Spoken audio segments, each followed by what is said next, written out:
Әлбәттә, зуррак көч юктыр, билемле кеше җиңелмәс дигән Максим Горький.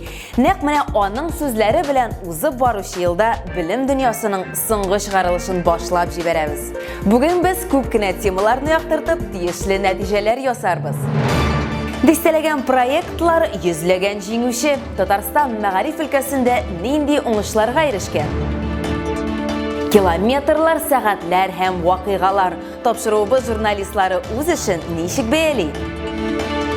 Телефоннарны тыю һәм дресс-код аркасында килеп чыккан бәхәс, узып баручы елның интернеттагы иң кызык яңалыклары. Егы нәтиҗәләре буенча лидерлар, олимпиадаларда җиңүчеләр, ресурс үзәкләр, республика инженерлары проекты, полилингваль мәгариф оешмалары булдыру. Бу һәм башка программалар Татарстанны мәгариф өлкәсендә башка төбәкләрдән аерып тора. WorldSkills дөнья күләм масштабта узган зур вакыйгаларның берсе булды. Әлеге чара Татарстанныкына гына түгел, гомумән Россия тарихына кирип калачак. Чөнки турнир безне яңа шәхесләр белән таныштырды. Йөзләп талантлы яшь профессионаллар һәм мәктәп укучыларына зур мөмкинлекләр ачты. Тагын нинди чара төп ел вакыйгасы булып танылган? Татарстан нәрсә белән горурлана ала? Һәм киләчәккә бурычлар нинди? Бу хакта Гөлназ Мирхәлилова.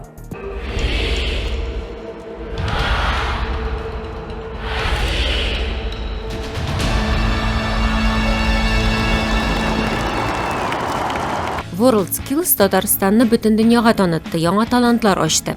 Егет һәм кызлар өчен яңа мөмкинлекләр бирде. Республиканың 20-гә якын укучысы төрле компетенцияләрдә һәм конкурс ярышларында җиңү яулады.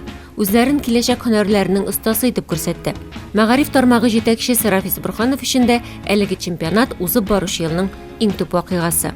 Иң зур вакыйга без башта майда милли чемпионатны үткәреп әзерлекне инде иң югары планкага күтәрдек. Һәм инде менә августта дөнья чемпионаты өчен без берничә ел әзерләндек. Татарстан быел да чыгарылыш сыйныф укучыларының йомгаклау аттестациясе буенча Россия төбәкләре арасында лидерлыкта кула алды. Бердәм дәүләт имтиханында 100 балл җыючылар саны арта. Һәм инде 7нче ел рәттән Олимпиада призерлары һәм аларда җиңүчеләр саны буенча без илдә беренче өчлектә торабыз. Карап тормый аррайракка, дуслар килә безгә кунакка. Үсеш нокталары Инженерлык республикасы, Россия фәннәр академиясенең база мәктәпләре. Быел шундый мөһим проектларга старт бирелде. Президент югарылыгында кабул ителгән тагын бер яңа программа полилингваль мәктәпләр. Аларның беренчесе Казанның Бондаренко урамында ачылырга тиеш. Узып баручы ел нәтиҗәләренә багышланган очрашуда журналистлар министрдан ул 1 сентябрьгә өлгерәчәкме дип сорады. Школа 1 сентября. 2020 елның 1 сентябренә Бондаренко урамындагы мәктәп укучыларны кабул итәчәк. Бичурина урамындагысы да өлгерергә тиеш. Алабугадагы полилингваль мәктәптә без укучыларның август киңәшмәсен уздырырга планлаштырабыз. Россия масштабында татар мәктәпләре елдан-ел кими кыскара бара. Матбугат вәкилләре татар теленең дөнья күләм язмышы турында борчылуларын да белдерде. Безнең министрлыкны эшләй ала дип сорады. Мин гослар менә яңа гослар чыгару буенча, аларны язу буенча эш комиссиясында берничә тапкыр катнаштым, мин әгъзасы. Һәм инде менә мин алгарак китәсем килми, чөнки алар укучылар әле башта. Аннан без алар турында аерым сөйләшербез. Минемчә без бик күп сорауларга анда җавап күрербез. Журналистлар белем бирү тармагына яңа елның теләк тәкъдимнәрен дә җиткерде. Теләр идем тотрыклылыкны, бер баланың туганнан алып, мәктәпне битергәнгә, вузны битергәнгә кадәр араны исәпләсәң, димәк бу 20 ел дигән сүз кимендә. 20 ел эчендә, мәсәлән, бер буынны бер төрле укытып, бер буынны бер төрле укытып алып барабыз икән, димәк без 20 елдан соң төрле буын вәкилләрен күрәчәкбез. Без укыган заманда балалар бик каты зур игътибар бирәләр укырга, хәтта менә бу икелегә укучы балалар да теге ни булсын, әдәбиятны булсын, башка китапларны булсын укыйлар иде. Менә хәзер гомумән уку юкка чыкты. Укытучының абруен күтәрү. Хәзерге вакытта шундый бер проблема бар. Без балалардан битәр әтиянен тәрбияләргә тиешбез. Бу ниндидер бер заманы таләбе дә булып тора инде. Чөнки әтиянеләр күп очракта мәктәптән, балалар бакчасындагы педагоглардан да күбрәк беләбез дип саныйлар үзләрен. Очрашу ахырында министр Рафис Бурханов журналистларга мәгариф тармагын яктыртулары өчен рәхмәт белдерде. Якынлашып килүче яңа ел белән котлап, эшләрендә уңыш теләде. Үсеш нукталары, яңа мәктәпләр, гадәти булмаган балалар бакчалары, сәләтле балалар, йөзләгән чакрым юл, күп сәгатьлек видео, киң кырлы әңгәмәдәшләр безнең тапшыруыбызда нәтиҗәләр ясый. Узып баручы елда ясаган репортажлар безнең үзебезне дә тәҗрибәләр, ачышларга, бай булган дөньяга алып керде. Тапшыру безне белемнәр белән баятты, үз һөнәрләренең осталары белән таныштырды. 2019 ел белем дөньясы тапшыруының редакциясенә һәм тамашачыларына нәрсә белән истә калачак? Бу хакта Гөлфия Гывайдуллина репортажында. Узак вакытлы ялдан соң без кире әйләнеп кайттык. Сезнең күп санлы хатларыгыз һәм мөрәҗәгатьләрегез тапшыруны яңа форматта чыгаруга этәргеч бирде. Узып баручы елның беренче тапшыруы ул саннар белән бәйле иде. 6 көнлек уку атнасында калыргамы яисә 5лесенә күчергәме? Шул турыдагы фикерләрне җиткердек. Бердәм дәүләт имтиханында 399 балл җыйган Казан егете Рамил Бахавиев белән якыннан таныштырдык. Отличник булдым, һәрвакыт дәресне вакытында хәзерләп, ишен эшләргә тырыштым. Сәләтле балалар Татарстан мәгариф тармагының зур горурлыгы. Аларны олимпиадаларга әзерләү дуслык олимпиада үзәгендә уку елы башлануга ук старт алган. Без бу эшне даими яктыртып бардык. Белем ярышларының кызулыгын экран аша җиткерергә тырыштык. Математиклар көрәше моның ачык мисалы. Мы вызываем вас на задачу номер 1.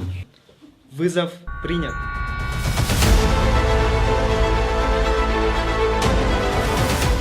Укучыларның сәләтен ачу мөмкинлеге Татарстан мәктәпләрендә елдан-ел арта. Үсеш нокталары проекты бу өлкәдә тагын бер башка күтәрелү булды.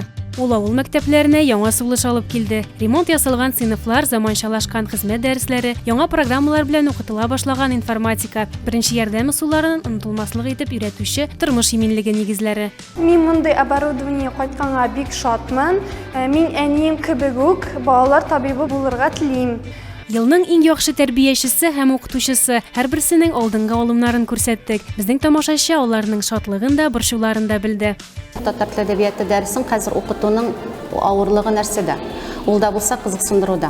Хәзер бит мәсәлән башка предметлар шикелле, менә сез имтихан бирәчәксез, менә сезгә аны өйрәнергә кирәк, менә сезгә шулай эшләргә кирәк, сезнең аңа баллар җыярга кирәк дип без аларны мәҗбүр итә алмыйбыз. Шуңа күрә безнең төп чара хәзер кызыксындыру. World Skills һәм Olympics полилингваль мәктәп һәм балалар бакчалары, югары уку йортында билингваль белем бирү, мәктәпләр һәм һөнәри белем бирү учреждениеләренең көзге ярминкәсе, Канада математигына Лобачевский премиясын бирү, 200 еллык тарихы булган кулъязма басмаларны саклаган тылсымлы китапханә. Әлеге сюжетлар аша тамашачы мәгариф тармагының никадәр бай һәм киң кырлы булуын күрде.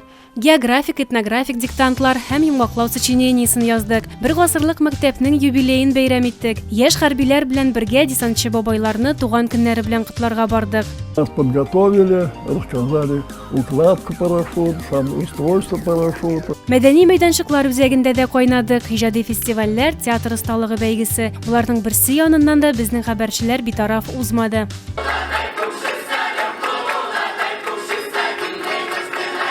Узып баручы елда 40 тапшыру эфирга чыкты. Алар өчен 150 сюжет әзерләнде. Йөзләгән кеше безнең репортаж героена әверелде. Меңләгән чакрым юл үттек. Барысына да өлгерергә, кызыклы һәм файдалы мәгълүматны тамашачыга җиткерергә тырыштык.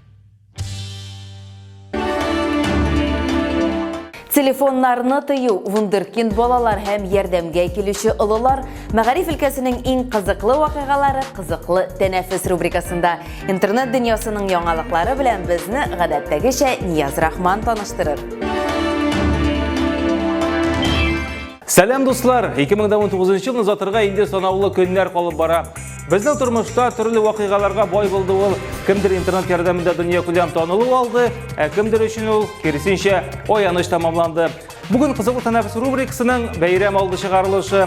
Шуңа күрә без елның иң кызыклы вакыйгалары һәм шәхесләре турында гына сөйләшербез. Үтеп баручы ел безне Гретта Тунберг белән таныштырды. Аспергер синдромы белән авыручы әлеге кыз җомга көннәрендә мәктәпкә йөрүдән туктый. Аның урынына ул Швеция парламенты каршында пикетлар уздыра. Табигать сагында булган активисткага Европа, Канада, АКШ һәм Австралия мәктәпләрендә укучылар кушыла. Ул бүген танылып ала, Нобель премиясына да куакла. Dünya siyasətçiləri qızılın qorашына türlüçə qarı. Greta Thunberg'nin Birləşmiş Millətlər Uyuşmasınдағы шығышы көпlərini шок қаттырған еді. Нақмына шул сөзләр аңа танылып алып келді дә инде. Меня не должно здесь быть. Я должна быть в школе, в своей стране, по ту сторону океана. Но вы обращаетесь к нам, молодым людям, за надеждой. Как вы смеете?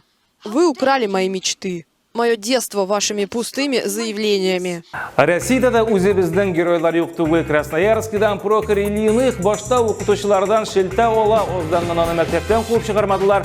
Борсында да малайның шәші сәбәпші. Танылған футболшы Златан Ибрагимович кебек шәшін кистергән малай көтмәгәндә илкүләм йолдызга үрелде. Чөнки аны футболчылар, тренерлар, хәтта Россия җыелмасы яклап чыга.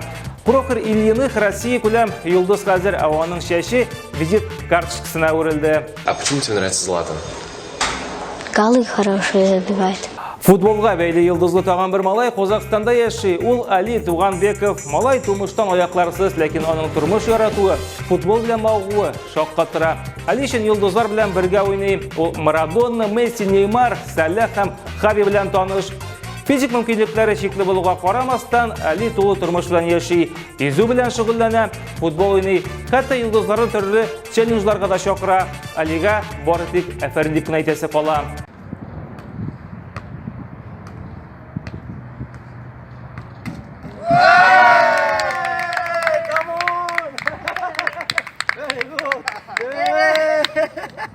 Әйдәгез мәктәпләргә кайтыйк әле. Елның төп темасы ул әлбәттә кесә телефоннары. Аның тирәсендә нинди генә вазгыять купмады. Россиянең кайбер мәктәпләре дәрескә кесә телефоны белән күрүне тулысынча тыйды. Бу Төньяк Осетия, Ингушетия, Белгород өлкәләре. Бу исемлеккә барлыгы 10 000 мәктәп кергән. Киләсе елда да мәктәпләрдә кесә телефоннары көн үзәгендә булачак. Шуңа күрә укучыларга киңәш бер. Алардан бирок аерылып тору буенча күнегүләр үткәрә башласагыз була. Теперь ваши телефоны будут храниться у меня до конца учебного года. Понятно? Бердән дәүләт имтиханы хакында да яңалыклар көн сайын барлыкка килеп тора. Аны ишетмәделәр генә инде. Хәтта Герман Греф белән Владимир Жириновский бөтенләй бетерергә кирәк дип интернетны шаулатты. Ләкин кулак салучылар гына юк. Бердән дәүләт имтиханнары бер каяда китми. Шулай булгач, аларны тапшырырга әзерләнәсе генә кала.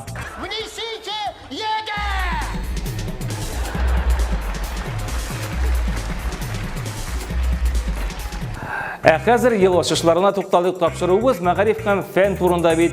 2019 елдан соң без каравыкны, ягъни черная дыраның нәрсә икәнен белә башларыбыз ахры. Аның фотосын бөтен дөньяга күрсәттеләр. Димәк, бу уйдырма түгел хәзер. Уку йортларда заманлаша бара. Университет китапханәләрендә, мәсәлән, китап укыганда йөгерергә мөмкин. Бу Библия фитнес дип атала.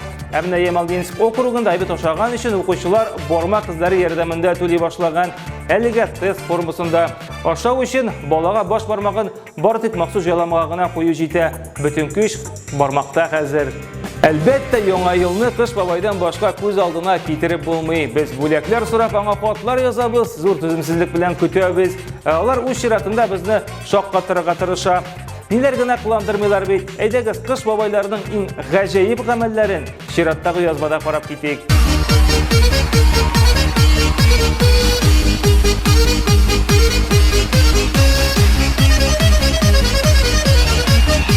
Үтеп баручы ел интернет дөньясын аругына шаулатты үзе.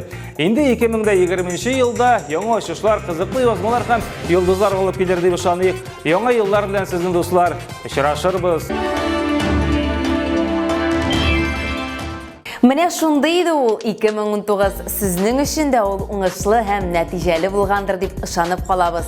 Түземлелек һәм тырышлык күрсәтсәк, шәшелгән белем орлыклары һичшиксез яхшы шытым бирәчәк дигән иде Леонардо да Винчи. Һәм әлеге гыйбарәне дәлилләп Николай Некрасов та белем, гаделлек һәм мәңгелек кыйммәтләрне кешеләргә таратыгыз дигән. Тырышлык һәм теләкләрегез сезне бөек ачышларга илтсен. Яңа елда сезгә уңышлар теләп калабыз. Исән-имин булыгыз.